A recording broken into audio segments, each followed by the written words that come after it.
Hello and welcome to How Would You Rate Your Pain? We will be exploring life, loss, love, and the power of resilience. I am Dr. Tiffany Bartell. Thank you for listening, and I can't wait to go on this journey with you. Hello and welcome to another episode of How Would You Rate Your Pain? I am very excited about our guests today. We have Jennifer and Shawanda from the Chattery here in Chattanooga. Welcome. Thanks for having us. Glad to be here. So I'd love to hear a little bit, maybe we can start off just telling us what the Chattery is and what you guys do, and then we'll kind of back up and explore the story. Sure. So the Chattery, we're a nonprofit organization focused on providing fun, affordable, and accessible classes for adults. So we do anything you can think of, from creative classes to food and beverage, health and wellness, and everything in between. All for adults. I love that. I took my first class at the Chattery probably like 3 years ago, and I didn't really read the fine print on it. So it said deep yoga, and it was 90 minutes long. And I got there and I thought, oh, it's kind of long, but like whatever, it means it's good. So I thought it was going to be like core muscles. Yeah. And then it ended up being a lot of information about your pelvic health, pelvic floor health. Okay. And, I was like, which class is this? Yeah, okay, now I know. It was pelvic floor health. Yes. And so we had a lecture and then some practices, and it was good. It was very informative. But yeah, it was a little bit of a surprise. But I highly recommend that class. Like, they're men and women, we all need it. Yeah. Yes. Yeah. Absolutely. Very Keep your important. pelvic floor healthy. To be honest, I didn't know I had a pelvic floor. Yeah. And I've had 2 children. Uh-huh. And I think I'd had a hysterectomy by then. Okay. So I your went pelvic floor after, was broken. Yeah, and I was like, hey, do I still have a pelvic floor? And so she was so nice, though. She was really nice. Did you take that too? Well, I didn't ask about it. Yeah. Well, no, Yeah, because no, they don't we talk don't. to you about it. No. They don't talk to you about it. Yeah, no. So Nope. circling back to the Chattery. Yes. Yeah, that's why we exist, right? Yeah. Yes. So some of the classes have to do with health, and then some like advocacy, how to be an active, citizen of your community. I think since I've been working as a teaching assistant for you guys or volunteering, I've done the little miniatures classes where they nice. make like a little spooky miniature scene, and watercolor. Yep. There's been food classes, writing your own memoir. Like there's really something for everyone. Yes, absolutely. And that's why we exist. I mean, I think people have an idea of what learning or education is, but it can be as creative or boring as you want it. So. Well, I have yet to be bored. The last class I think I was there supporting was one on fungi. And I wouldn't really consider myself to be a big fungi person. Yeah. You're not a fun guy. Well, sometimes not, but I'm a pretty fun girl. Yeah. And so, but the teacher was so engaging that I was this close to going on the fungi hike with her the next weekend. Yeah. Like I love this that. close. Guy's the best. Yeah. Yeah, she's great. Yeah, she was wonderful. And so it's very contagious to get passionate about whatever it is, because you have teachers coming in and that's like the thing they love. And you feel that even as an observer. So back up a little bit. I'd love to hear how you guys met, how you got to Chattanooga, and where it all started. Yeah. I am not from here. I grew up in Virginia, and then college, and after college, figuring out what to do, I moved to Atlanta. And after almost 10 years of living in Atlanta, I met a boy who is now my husband, and he's from Chattanooga. And so that's how I ended up here. Okay. And I was looking for an apartment because I needed a place to stay that wasn't his house. And that's how I met Jennifer. She was my property manager. Yeah. Look at you guys. We went on a little tour, and I was like, oh, do you want to be friends? In the parking lot. I was going to ask, was it like at first sight? Yeah. Uh-huh. Yeah, for sure. I picked you. Yeah. We giggled so much. We went on, it was like a big group tour. Yep. And I was like, oh, maybe these 2 people will be my friends. Because John went with me. He was like, I'm going to go with you in case you get murdered. And so, And so I couldn't murder her that day, but it's still in progress. And how many years ago? that was in 2012. Wow. Good job. And I love how it was almost. Oh, actually? Wait, I'm so sorry I didn't interrupt you, but we might be celebrating 13 years soon because it would be around this time, right? Yep. Yes. Happy anniversary. Every year is worth celebrating. We're like 13 years. That's huge. That's huge. Well, and it was funny the way you guys said it, because it was almost like those couples where like one of them doesn't know the I'm like November 11. Yes, that's exactly what was happening. I love that. So what brought you to Chattanooga? Yeah, so I am from Dayton, so I'm from 45 minutes away. Yeah.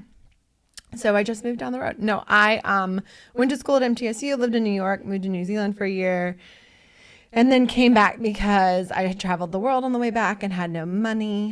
And I was not planning to stay. I was trying to figure out where I was going to go. But my mother made me buy a car. And I made a joke that I was a stay-at-home daughter. And it is still on my credit report because the guy typed it into the system. Anyway. That you were a stay-at-home daughter. Yeah. I think we need photo evidence. Not anymore, exactly. but I'm not. Yeah, not that I. Yeah, no, I just looked it up the other day, and it still says it's my That occupation. is amazing. We need it for the show notes, but continue. Yes. And anyway, so my mother forced me to stay. So I got a job at a nonprofit, and that nonprofit owned rental properties. So yeah, that's how I met Shawanda. I love That's how I that. met your mother. Everyone's Could have Chattanooga's kept mother. it quick. Yeah. Yeah. And I love that because I think that some of my most rewarding friendships were ones where I saw the person and there was just like that chemistry, and I was like, one way or another, Right. I'm going to wear you down. You're going to be my friends. And Yeah. And then sorry, we're going to no start a choice. business together. Yes, and then start a business, which I haven't done that yet. But Right. yes. Well, Shawanda can say the next part of the story. After we met each other, she invited me. I was going to leave that out. Oh, okay. But I invited Jennifer to a party and she didn't show up. This is not the way we recommend to start friendships. No, actually. Sometimes playing hard to get might, I don't know, but Yeah. yeah. But yeah, obviously, I eventually showed She up. gave you a second chance. And they say that when a rupture happens and you repair, it can be an even stronger bond. So you're welcome. There we go. Okay, so then how long were you guys friends before you decided to get into business? Yeah, we met in 2012 and started the Chattery in 2014. So it was quick. I mean, and a year of that we spent planning the Right. Chattery. So, I mean, our friendship was new, but I don't know. You just go with it. Yeah. Yeah. So what kind of conversations led up to you guys coming up with the idea of the Chattery? Because it's so unique and so diverse and wonderful, and the range of services you guys do too, because you do your conference, your Bloom conference, or is it a summit? Same thing. Yeah. But you know, there's the classes that happen on the daily. There's classes that are at other locations like the sourdough, you know, whatever, and then you have like summits, and you know, it's quite diverse. So how was that born?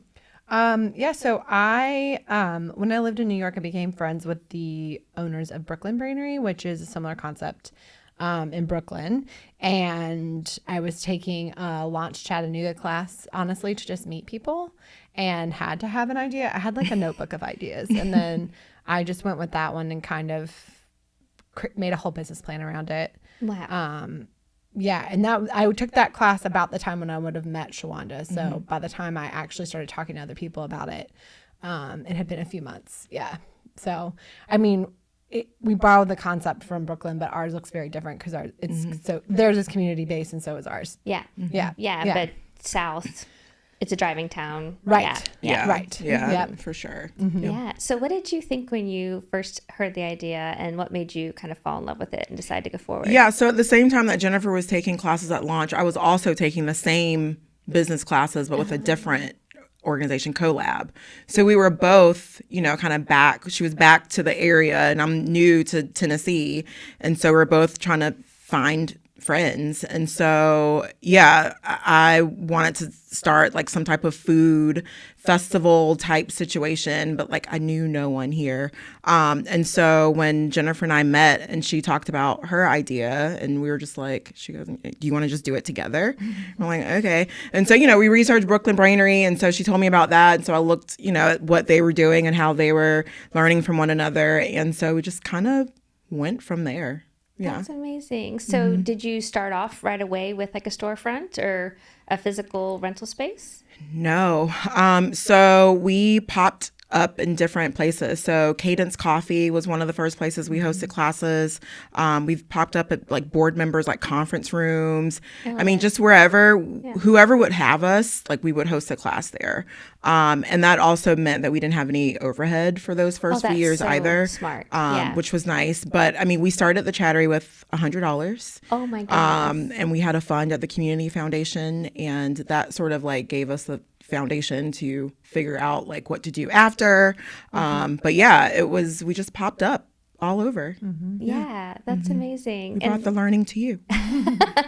And it feels very much like that. So how long was it before you guys had a, brick and mortar? We made the decision. So 2018 would have been 5 years. So we made the decision then. I'm mixing up my dates. Anyway, made the decision 5 years in from our first class. So 2019, that we were going to really go for it. So we had a spot, a more permanent spot at a place called Chattanooga Workspace, which was basically like literally what it sounds like, but it was different artist studios. And so we had kind of a permanent sort of space there, but it wasn't really meeting our needs anymore. And so we decided that we would either, in 5 years, we had a conversation, either we really pursue this, figure out a way to leave our jobs, actually get paid for this. So you were doing this on top of, wow. Yes, on top of. And we're both working for nonprofits in town. So, Wow. You're wearing more than one hat at these nonprofits. Absolutely. Plus doing Chattery stuff. And Right. That's a lot. It's great. That's a lot. It's a lot. It's fine. So we made a decision and basically ended up being able to successfully leave our jobs eventually. But we did it. We did an iFund Women fundraising campaign. We raised a little over $30,000 in about 4 or 5 weeks to help us rent a space, because we didn't want to just go rent a space and be like, maybe we can pay the rent. We needed, a little bit of cushion. Exactly. So and everything we do, we try to be financially smart. Which is probably why we didn't pay ourselves for 5 years. But Okay. So you volunteered for 5 years. Smart, Yes, but also, we volunteered for 5 years. And because we were like, either we do this or we like this is it, like the Chattery's done and we just call it a day. It's sustainable to have like 2 full-time jobs. No, and we were growing at that point for 5 years to say, okay, we got to like focus on this and not have all these extra jobs that we're doing. And luckily, I mean, the thing about Jennifer and I, when we get an idea in our head, it's very hard for us to get like off track of that. It's like, okay, you're going to do this thing. You're going to figure out how to get paid. And so that's what we did. We make bold asks. And sometimes the universe actually makes it happen. Well, and all the friends that you guys make in the community. I mean, you guys are so involved and integrated into Chattanooga and like kind of the heart of it. And so, that those relationships, it's okay to leverage them to do good work in the world. Absolutely. Yeah. Okay. So then that means you got your space right before the pandemic. LOL. Oh, right. Yeah. Signed a 3-year lease. In November 2019. So what did that mean for you? That's a new song. Yeah, I like it. We were like, question mark. So, yes. We just kind of looked at each other. Also, I was pregnant. There was a lot going on. Oh my goodness. Wow. Okay. It was great. So did you move to virtual until you could get in person again? Yes. We did virtual for 2 years, maybe a little longer. I can't even remember. At this point. I don't remember. We went back to full-time classes in person and stuff. But by the time I came to do my first class there, I think that it was like you had just gotten back in person again, and we were all kind of spaced out, and everything was really careful. Yes, yeah. And so when we did decide to go back, we were careful about spacing people out. We had masks required for quite a long time. Then as things, cleared up a little more, it's still, we still have some teachers and some people that attend that, want to protect themselves, which is fine. So what was great about that for us, I feel like, is it continued to prove that we're creating safe space. So if you don't feel medically safe, then why would you come? So safe in every aspect of the word. So. Can you talk a little bit more about like that kind of community you guys have created, because it does feel very inclusive and like intentionally made safe across multiple domains. Yeah, I think we're clear about who we are as an organization and also as individuals. And so I think when you're very clear about what you stand for, it can weed people out. I mean, not always, but it lets it lets people know that if they want to do business with us, then you, like, at the bare minimum, you can't be a bad person. You have to, like, you know. I was going to say another word, but. Yeah, I think that you guys really do a great job of creating that. I haven't worked with a single difficult teacher or had the participants come in. They are so lovely and patient and kind, and even if they're struggling in the creative thing they're trying to do, they're very personable and kind. Right. And I think, like, that's one of the things I think that when I wanted to volunteer with the Chattery kind of drew me in, of just, you're being very bold and brave to say exactly who you are and what you do, which can be polarizing, in the world. But it also, I think, like you said, it kind of weeds people out and hopefully attracts people who are like-minded to have a safe space for them too. Yep.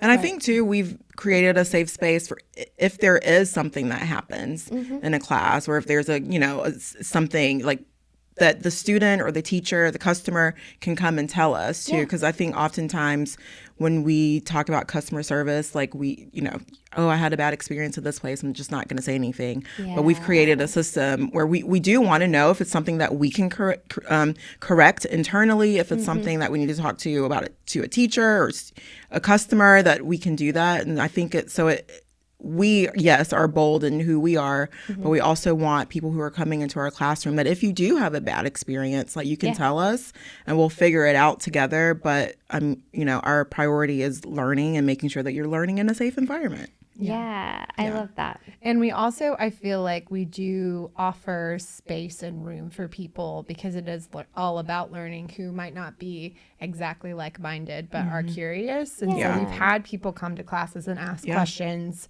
and the teachers have treated them with empathy and respect instead of judgment. Yeah. Yep. And trying to help them navigate something new in their life. And because it happens sometimes that you're coming to learn, you have questions. Yeah. And so it's okay to ask them, be respectful, but people have always asked them in respectful ways, but it's our teachers are very good about just being kind. Yeah. Well, I think you guys are really intentional about who you allow to teach and who's volunteering and all of that. And so for listeners, I think I just finished my PhD, and I was like, wait a minute, I have so much extra time now. And so I had such a good experience coming, and I might have come to another class too, I don't remember, or maybe my daughter came or something, and it just was such a great vibe. And so I was like, I think you posted something on Instagram, and I was like, I'll just do this. And so that was a couple years ago, and I usually come once a month, and for a variety of things. And the last one before the fungi was a watercolor, and the teacher had me participate, and it was not lovely. And I think she was painting mushrooms. We don't actually usually have that many mushroom classes. Oranges. Oh, it was oranges. Okay. She's painting mushrooms. Mine looked like a mushroom. Okay. She was painting oranges. To be clear, it looked really good. Yeah. And of course. I appreciate that. Yeah. But anyways, honestly, people, every time I walk through and I'm like, oh, great job, people are like, okay, you're a liar. Every single person tells me I'm lying. Okay, well. And I'm like, I'm not lying. Yeah, and then the teacher's up there, we're all artists. There's an artist inside you. I'm like, no, maybe not. Yeah. I mean, learning new skills, we forget. When you leave a traditional education, I mean, you had just gotten your PhD. You just got your PhD. We didn't learn how to do art. Yeah, well, but I mean, you opened yourself to something new. But I think opening yourself to something new and a side of yourself that you've never seen before or had a chance to cultivate is kind of scary.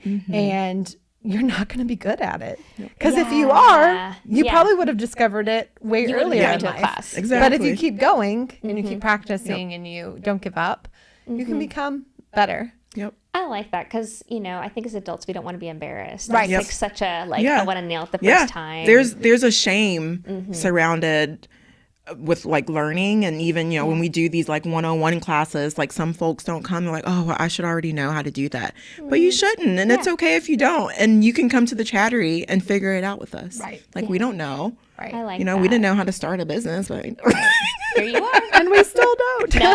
I Google things. Yeah, right.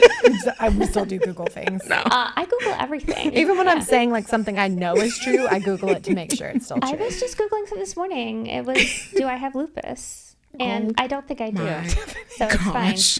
Yeah. What? I don't know. is happening? I was reading this novel last night right before I go to sleep, and she has lupus. And I was like, I wonder if I have lupus. I don't have lupus. So the internet says, we got off track. Let's come back. So, Okay. I have so many more questions, but it's no. fine. So right before we started, everybody, we were talking about how I have an eye exam next week. First in 9 years, because I took a little hiatus. The first in 9 She took a years. I needed hiatus. some me time. And I feel well prepared because Shawanda is an eye expert now. Yes, thank you, because I went 3 weeks ago. So. Yeah, you explained very well the thing about like contacts you and shouldn't why wear. you should change them. I learned something new, and now I'm going to change my contacts when I'm supposed to. Yeah. So if you see her on the street, be like, Did you change your contacts? how old are your 2 contacts? weeks? Has it been 2 weeks? Yeah. What day are we? Yes. So tell me what drew you guys to adult education and that passion, because if you don't have passion for adult education, there's no way you can do what you guys do, just the breadth of things. I forgot to mention the Easter egg hunt, Oh, yeah. Oh, right. which I dragged my husband to and made him, he probably hid like 300 eggs. He I don't had know. a ton of eggs. He did Yeah, great. yeah. We hide 10,000 candy eggs total. I believe it. I was on the field. Yes. Yeah. But And by hide, I mean, you know. well, some of them were hidden. Yeah. And then we started. It's not like the kid one, though, because, you know, they just corral them in a Yeah. little gate. And We should start doing that. You know, think about that. I wouldn't be mad at that. Yeah. I'd actually like them in there, and then we started throwing. Yeah, exactly. right. Oh, yeah. Next year, Like a 2026. spreader, like a airplane drop. I have ideas.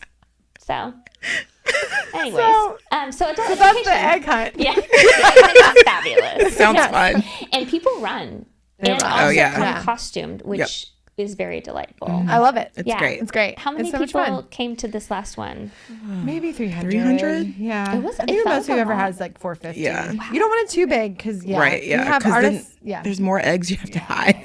More people come. 10,000 was a big lift. Yeah, artists design wooden eggs, like little statues, and so people can, run for them. Mm-hmm. So the less people, the more people are happy. But yeah, Yeah.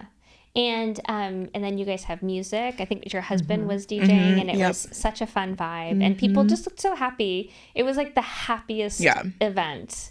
It was really fun. So adult education. Yes. Where does the passion come from?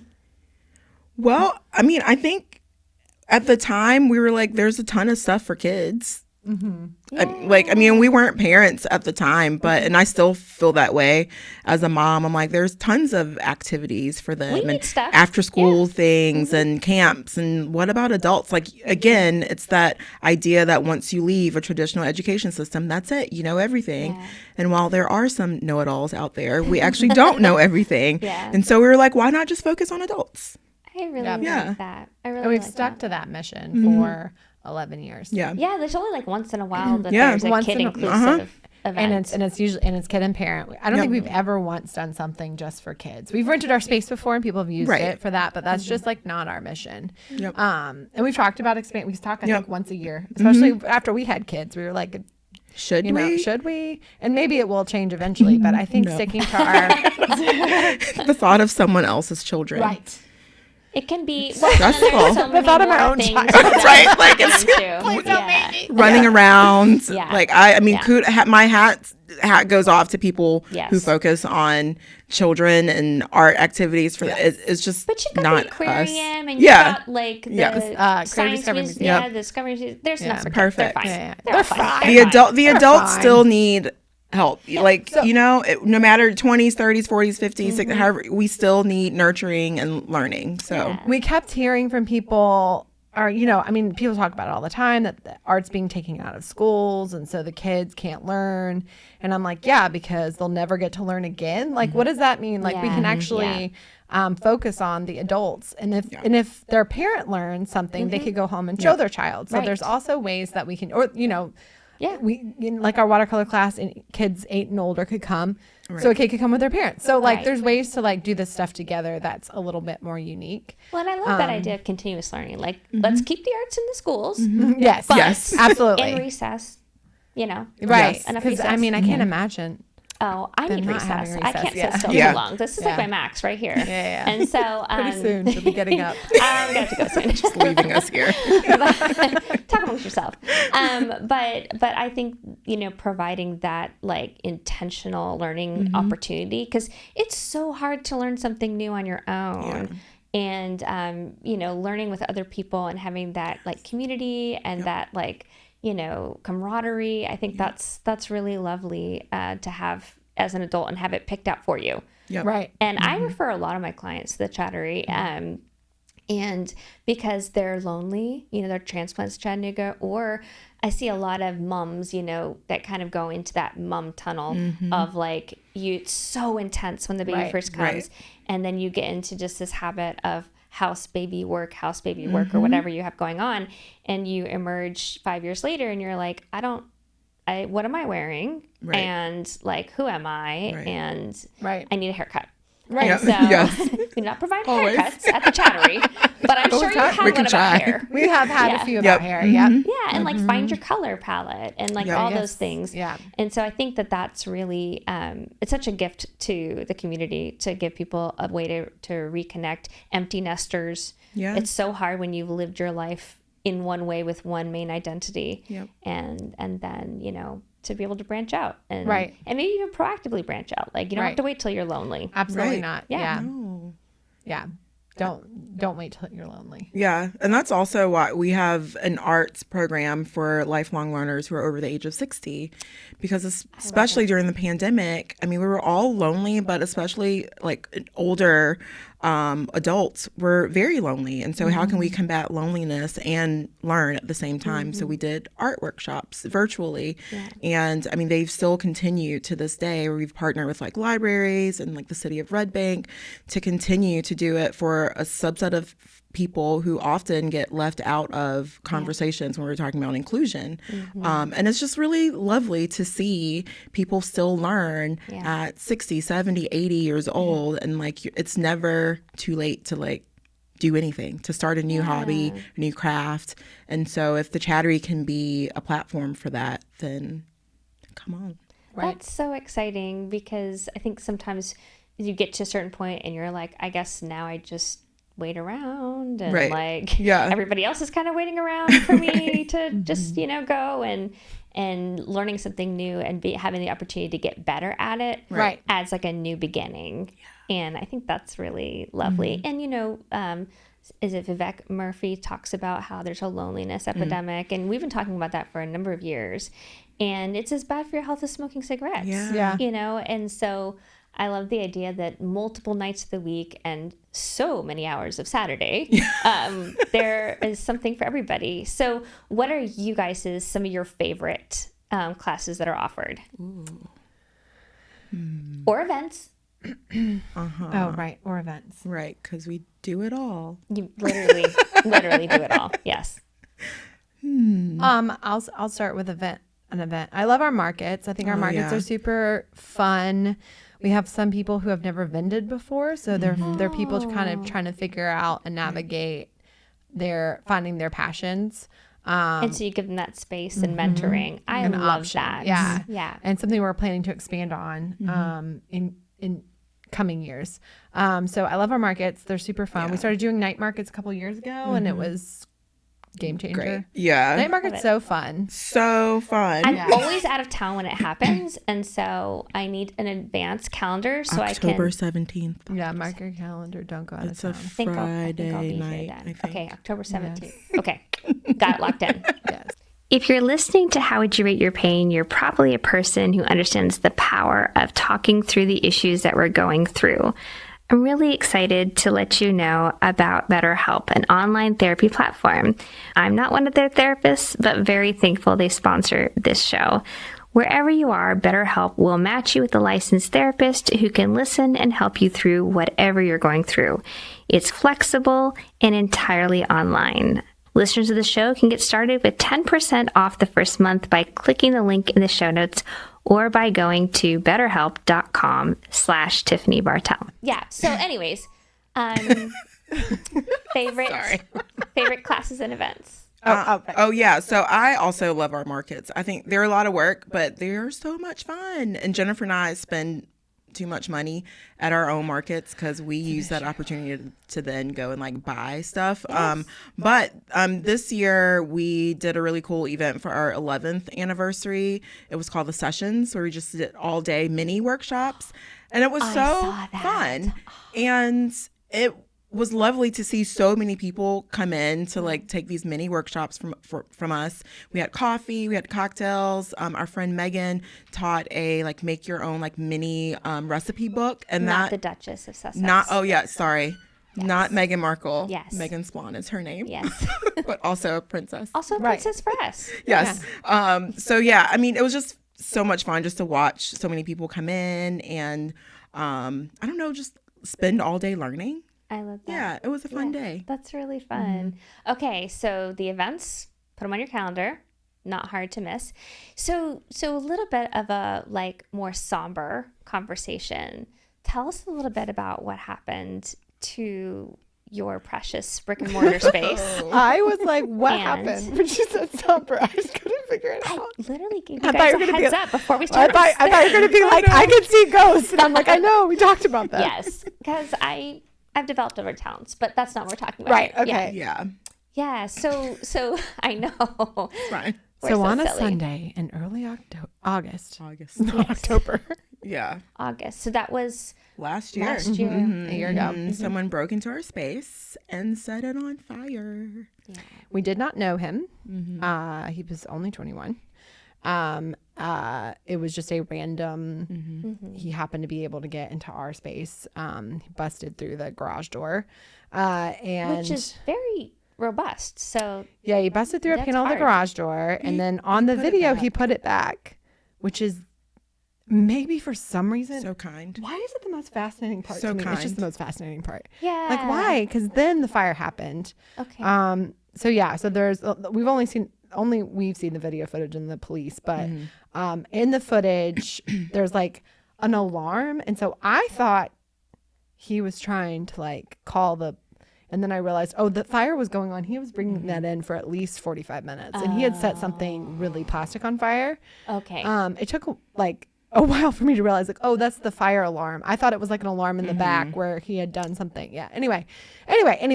So he burned a part of our space, and like I said, he burned plastic. So everything in our space was toxic. The walls are toxic.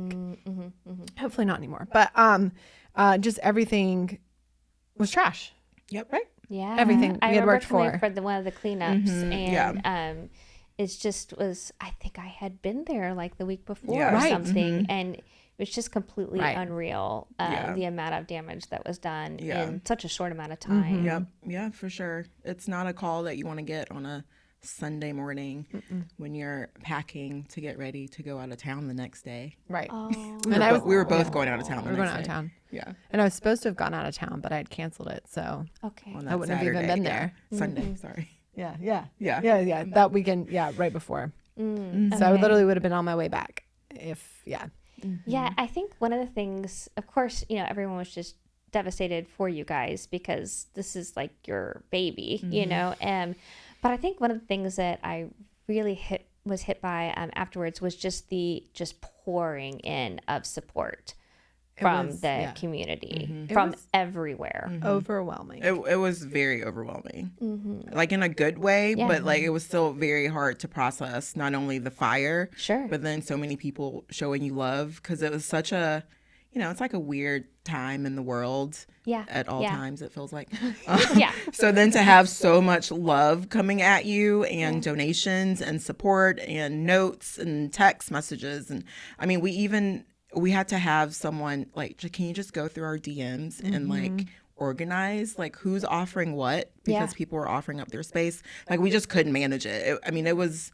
Even last year, I think, or maybe beginning of this year, I was cleaning out my inbox and there were still emails that I was like, oh no, I forgot to respond to this person. Right. I'm sure they understood. Yeah, they understand. But it was completely overwhelming. Yeah, because I feel like you guys had so many places offering, like you can do your classes here. Yeah. We started a spreadsheet.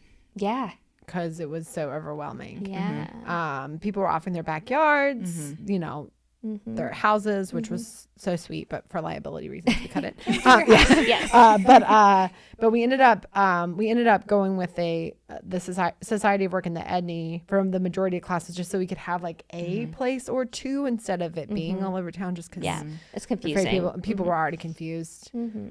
People would come and had no idea we had a fire and say you should really put a sign outside of this building, and I'm like, well, this isn't our building. Yeah, you can see that we're not going to have class here today. Yeah. I'm like, I agree, but yeah. So anyway, and you used Common House for we used Common House for some classes too. Yeah. So I mean, everybody was just like, what can we do? And I was like, we don't know. Yeah. And so, moving on to better news, you guys have this space downtown that you've been in since October. Almost a year. Yeah.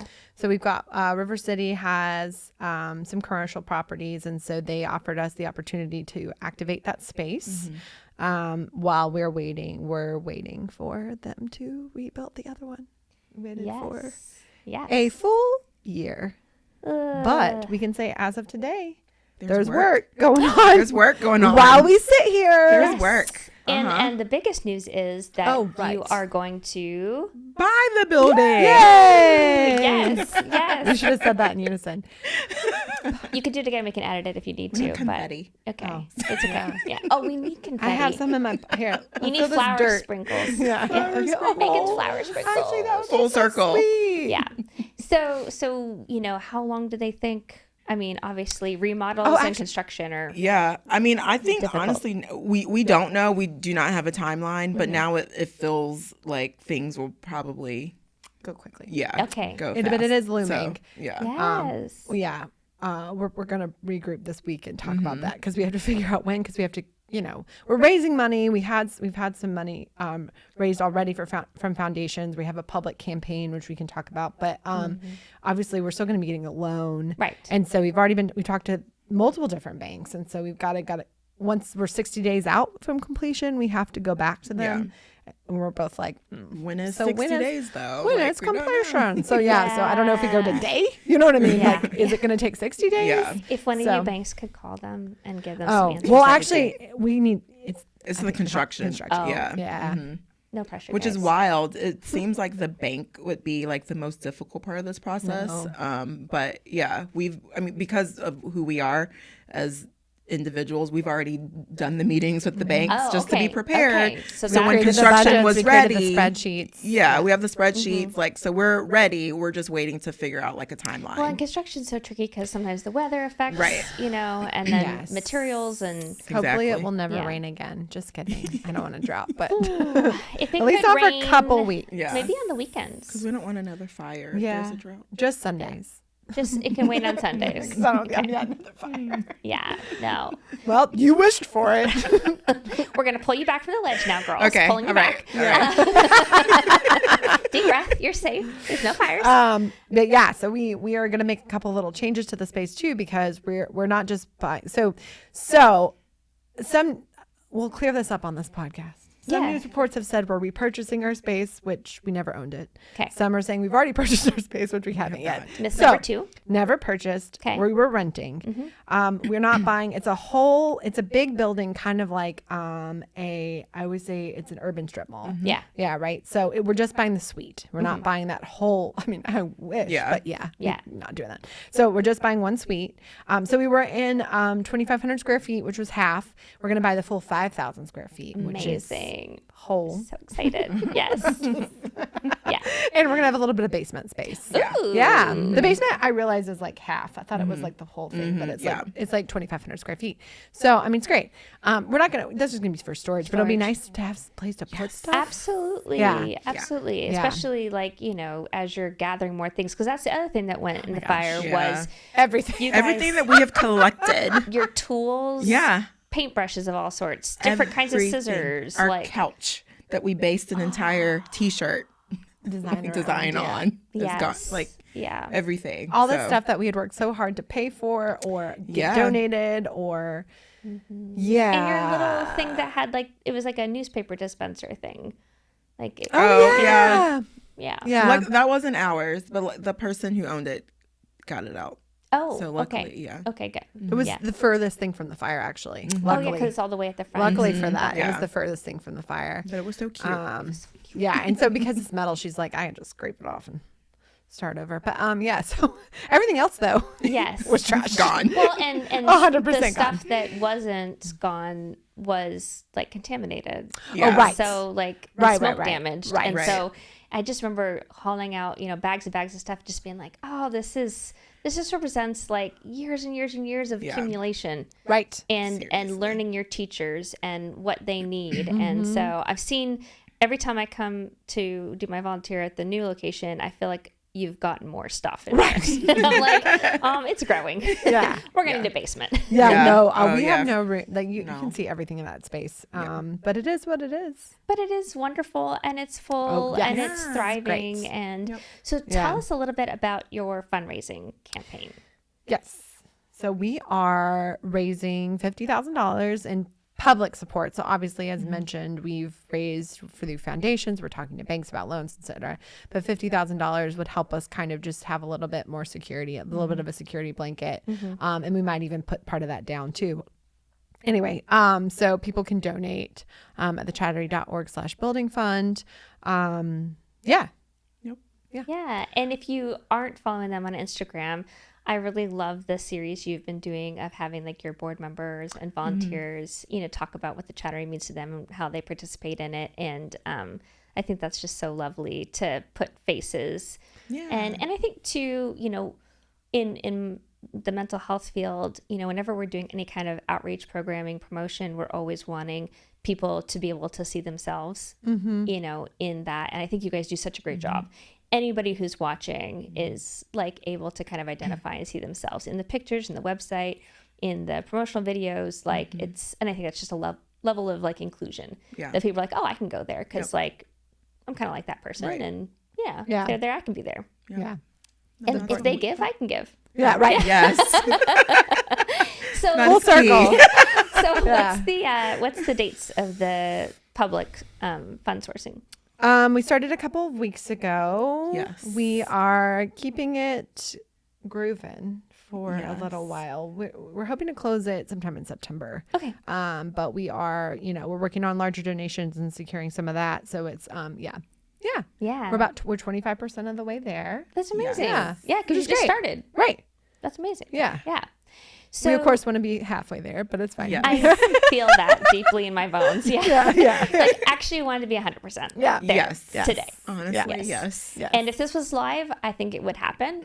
Oh, right. Oh, my gosh. I would kill to do one of those 24-hour telethons. Let's do a telethon. That would be I'll answer phones so for much you guys. fun to me. Yeah, we'll get a Google voice Who is thing. going to be calling? I don't know. I mean, At 3 a.m.? Okay, listen, the same people who are buying stuff on QVC, Oh, true. Okay. That's the true. Home Shopping Network, on all the time. True. Yeah. They're Great selling point. those rinky-dink They are. Pilates, Right. Yes. mat, Okay. portable reformer things. And we're going to be donate to our scholarship fund. I think you should have singing acts and different things like the old telethons. Yeah. Okay. And maybe a comedian. Great. Yeah. Well, Tiffany's planned it. Yeah. Okay. Let us know what day it's going to be. You're welcome. We'll 20th be of September. Here. Yeah. Is it here? Yeah. I'll talk to Trey about that. I don't know if he's signing up to be here all night. Just 24 hours. So what would you say to people who might be listening and thinking oh, I have this idea and I think I might want to start a nonprofit? Oh, I thought that was going in a different Me too. direction. I know. That's next. This one's a surprise. Don't say don't do it. Okay. Oh. Okay, well, On the floor. I think research is your best friend. yes. We did decide to go the nonprofit route, but when I tell you that we have been asked probably 400 times by every single person we've ever met, why? It was a decision that we had made. I'm glad we did. There was a lot of reasons. We wanted to offer free and more affordable offerings. And the only way to do that is to be a nonprofit and have grants to sustain you, because it's just not possible to pay rent with nothing. But yeah, so we made that decision. So I think research is your best friend. Figure out if look into B Corps, which is an option. Look into nonprofits, of course, or other types, LLCs, and just kind of get a really good understanding of business structure and taxes and like how that works. Because we're a nonprofit, but like the tax form is insane and complicated, and I do it every year and have. Oh my goodness. But every year I do it at the last minute and also regret my decisions. So there's just a lot of get an accountant to do taxes. Right. But yes. So, I mean, and just looking at finances, especially like we went into business together, but we're not business partners. So we really didn't have to figure out a lot of the nuance to things that a business partner relationship would have to do. Like we didn't have to make Each a put in partnership money, agreement or put money in or ensure that one person's doing one thing, and none of that. So we were actually lucky in that way that because it's a nonprofit structure, the board's actually our bosses and could fire us at any moment. But yeah, so your board's obsessed with you. Hopefully. But yeah, so I mean, so also keep that in mind. If you're starting a nonprofit, keep in mind that you might not be sitting in that chair forever. Because your board is responsible. I think putting together, and I'll stop talking after this, a board that isn't your friends. Yes. We learned that very early on because you need a board to do things for you, whether it's fundraise or volunteer or give you sound advice. And our board meetings are not like a hangout session. And so we learned very early on that like our close friends, like, you can help us from afar. But and so there's, I think also with Jennifer saying research, there's a ton of nonprofits just in the Chattanooga area alone. Oh, so many. So I think researching and making sure that you're not replicating services and that you're not offering something that someone else is already doing and doing well already. Is key. And maybe thinking about how you can complement their services as opposed to just replicating them.